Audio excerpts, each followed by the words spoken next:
کی خواہش پر سینے کے بال صاف کرنا. اگر کسی کی بیوی اس کے سینے کے بالوں کو یا جسم کے دوسری جگہ کے بالوں کو پسند نہ کرتی ہو تو کیا وہ انہیں ہمیشہ کے لیے کٹوا سکتا ہے یا نہیں؟ محمد شاہد کانپور سے.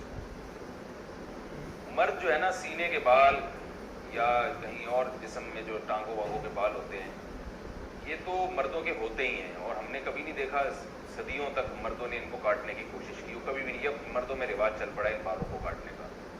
تو اس کی زیادہ تر وجوہات تو ہوتی ہیں جو جن میں نسوانیت ہوتی ہے نا وہ یہ بالوں کو کاٹتے ہیں, ورنہ مرد تو نہیں کاٹتے یہ بال, تو ہمیشہ سے رکھتے ہی آئے ہیں. جو اللہ نے قدرتی طور پر مردوں کو سینے پہ بال دیے یا ٹانگوں پہ بال دیے تو وہ خواتین کی طرح وہ بھی شروع ہو گئے ہیں آج کل بالوں کو صاف کرنا. پتہ نہیں کیا مقصد ہے ان کا. بعض مرد یہ کہتے ہیں کہ ہمارے سینے کے بال اتنے زیادہ بڑے ہو جاتے ہیں کہ اس میں پسینہ جم جاتا ہے, بدبو آتی ہے, تو بھائی روز نہا لیا کرو.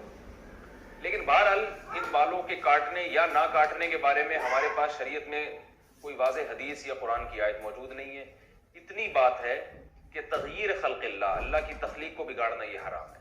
تو کوئی مرد اگر نسوانیت کے لیے, عورت بننے کے لیے کہ میں لیڈیز تھوڑا ذرا سا ایسا چمکتا ہوا نظر آؤں, تو اس طرح عورت بننے کے لیے وہ یہ کام کرتا ہے. یعنی عورت تو نہیں بن سکتا, یعنی عورتوں کی تو نیت یہ ہوتی ہے نا کہ جو ہے وہ خوبصورت بننا. تو مرد اگر یہ کام خوبصورتی کے لیے کر رہا ہے کہ میں دیکھنے میں عورت جیسا نظر آؤں, خوبصورتی سے مراد نسوانیت والی خوبصورتی, تو پھر تو یہ بالکل حرام ہے. لیکن اگر اس کی کوئی اور مسلط ہے, جیسے باڈی بلڈر وہ اس لیے کرتے ہیں ان کو مقابلے میں اپنے کٹس وٹس دکھانے ہوتے ہیں, ہمیں تو یہ کام بھی بڑا بےہودہ سا لگتا ہے.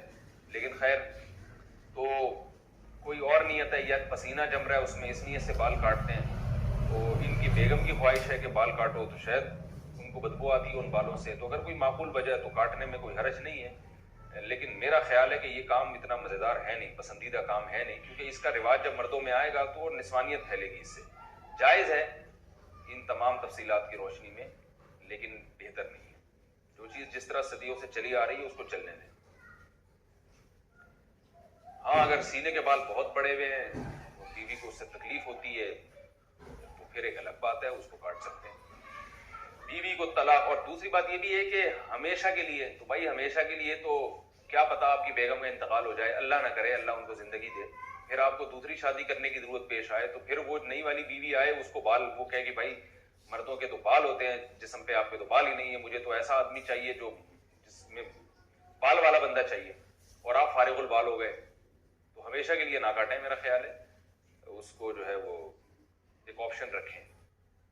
اب آپ کی بیگم کہیں گی کہ کیا میں مر جاؤں گی, آپ نے یہ سمجھا ہوا ہے کہ میں مر جاؤں گی, تو آپ بتائیں کہ جو ہے مجھے امید ہے تم نہیں مرو گی, لیکن جیسے میں بھی تو مر سکتا ہوں نا, تو تم بیوہ ہو سکتی ہو, تو ایسا الٹا بھی تو ہو سکتا ہے نا.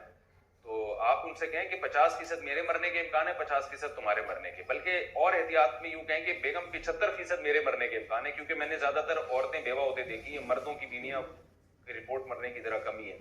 تو آپ کہیں کہ 75% میرے مرنے کا امکان ہے, 25% تمہارا امکان ہے. بلکہ یوں اور احتیاط کر لیں کہ 75% میرے مرنے کا امکان ہے, 24% تمہارے مرنے کا امکان ہے, اور 1% ہم دونوں کے اکٹھے مرنے کا امکان ہے. 1% اس بات کا امکان ہے کہ اکٹھے ہی مر جائیں. تو اب وہ اس 24% کی وجہ سے میں احتیاط کر رہا ہوں کہ بھائی ہمیشہ کے لیے نہ نکالو. Thanks for watching. Don't forget to like, comment